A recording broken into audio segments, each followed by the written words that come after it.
Iraan deebii kennuu jalqabde waraanni Israa'el Iraan diroonii dhiibba gara Israa'elitti furguugsuu ibse. Dubbii himaa raayyaa ittisa biyyaa Israa'el Birgaadeer Jeneraalii fi Daarfin Iraan tilmaaman diroonii UAV ta'an dhiibba gara Israa'elitti furguugsuu ibse. Isaanis hojii fashaleessuu hojjechaa akka jiran dubbate.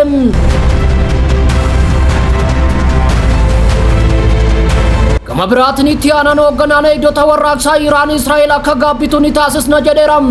Israa'el haleellaa lubbuu namaa galaafate kan dhaabbilee niwukileeraa Iraan warshaalee misaayila baalaastikii fi ajajoota waraanaa irratti xiyyeeffate erga banteen booda Iraan diroonii haloo ba'uu dhiibbaa ol furguugsuun ishee dubbii himaan waraanaa Birgaadeer Jeneraalii fi Daarfin jalqaba guyyaa kana gaazexeessitootaaf ibsaniiru. Haleellaa Israa'el Iraan irratti raawwachaa jirtu keessatti walumaa galatti jeettiiwwan 200 kan hirmaachaa jiran yoo ta'u opereeshinii kanaan iddoowwan 100 ol kan rukutaman ta'uu Daarfin himaniiru.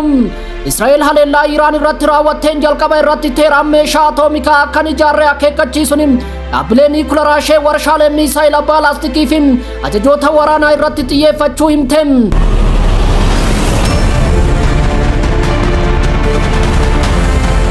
Miidiyaaleen Iraanii fi namoonni ijaan argan bakka badhaadhina yuuraaniyeemii guddicha biyyattii Naataanzitti argamu dabalate dhoo'insi akka mudate kan gabaasan yoo ta'u Israa'el haleellaa misaayilaa fi diroonii haloo ba'uu eeguun labsii yeroo muddamaa labsiteetti. Koreen eegdota warraaqsaa Iraan ajajaa olaanaan ishee Hussein Salaamiin ajjeefamuu hordofe miidiyaaleen mootummaa waajjirri muummee kutaa kanaa Teheraan keessatti argamu rukutamuu gabaasaniiru.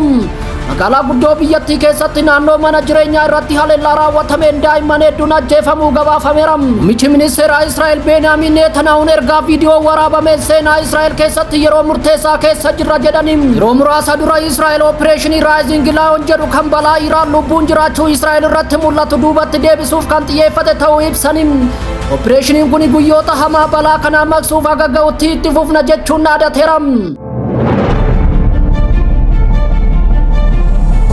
Iraan haleellaa kaka'umsa malee Iraan irratti raawwatameef Israa'el akka gaabbitu itti aanaan eegdota warraaqsaa opereeshinii eegdota warraaqsaa Islaamaa Birgaadeer Jeneraal Alii Fardaa fi dubbatanii eegdonni warraaqsaa damee fi daayimeeshinii isaa hundaan adda diddaa waliin ta'uun yeroo qajeelfama kennameef yeroo sirrii fi sirrii ta'etti sirna Tsiyonistii daa'ima ajjeesuu fi deeggartoota isaa Ameerikaa irratti tarkaanfii murteessaa fi gaabbii namatti fidu fudhachuuf qophii ta'uusaa ibse. Itti dabaluun eegdonni warraaqsaa dandeettii fi qophii isaa guddisuuf dirqama isaa bahuu irratti sa'aatii 24 osoo hin qisaasessine hojii sirrii fi yeroo isaa eeggate raawwachuuf akka of qopheessu waamicha labse. Fardaafiin akkas jechuun cimsee dubbateera. Dirqamni nuuf kenname guutummaa eegdota warraaqsaa keessatti guutumatti raawwachaa jira. Dhimmoonni hundinuu haala sirrii fi qindaa'een adeemaa jiru. Dandeettiin eegdota warraaqsaa fi humnoota waraanaa hedduun hundi isaanii yeroo barbaachisaa ta'etti tarkaanfii barbaachisaa fi gaabbii namaa kakaasu fudhachuuf iddoo qabachuu himem. Gama biraan Iraan haleellaa Israa'eliif itti gaafatamtuun Ameerikaa deeggartuu jalqabaa sirnichaa ta'uu dubbatte.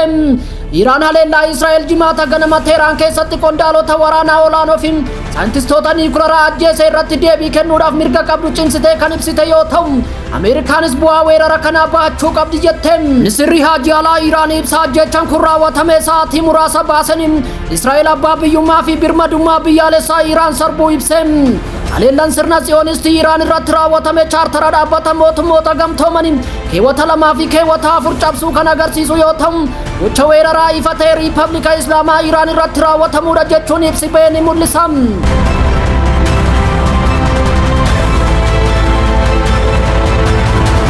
Gama biraatiin hoogganaan UN haleellaa Israa'el Iraan irratti raawwatte balaaleffachuun of qusannaa olaanaaf waamicha taasisaniin hoogganaan dhaabbata biyyoota gamtoomanii baha giddu galeessaa keessatti of qusannaa olaanaan akka jiraatuuf gaafachuun haleellaa Israa'el iddoowwan niwukileeraa Iraan irratti raawwachaa jirtu balaaleffataniiru.